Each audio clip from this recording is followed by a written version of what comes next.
Roma montra la chambre de Maria du doigt. En voyant l'état de Roma, Mère Agnès jeta un coup d'œil à l'intérieur par la fenêtre et fut elle aussi stupéfaite.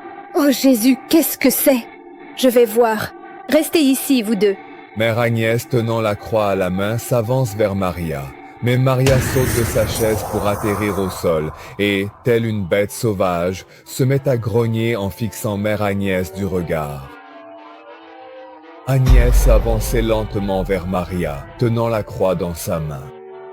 Soudain, la croix lui échappa des mains et tomba par terre. L'instant d'après, les pupilles de Maria devinrent noires.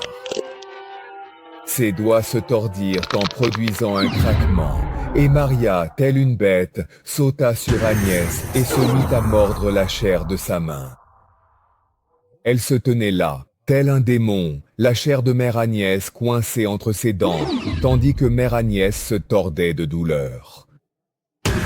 L'attaque terminée, Maria retourne s'asseoir sur la même chaise et commence à marmonner d'une voix étrange. La voix qui sortait de la bouche de Maria donnait l'impression que 2 ou 3 personnes parlaient en même temps. Alertés par les cris, les prêtres vivant dans l'église arrivent sur place et, voyant l'état de Mère Agnès, l'emmènent à l'extérieur.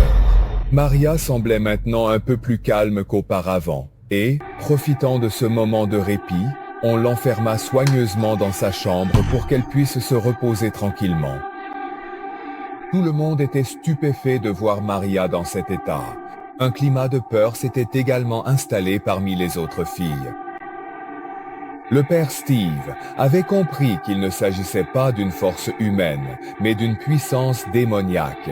C'est pourquoi il est conseillé aux autres filles de rester éloignées de cette chambre, et il pose la croix sur son front en murmurant quelques prières. Le lendemain matin, c'était l'heure de la prière. Le père a appelé toutes les nonnes devant la chambre de Maria et leur a demandé de prier ensemble. Tenant de l'eau bénite dans la main, le père Maria,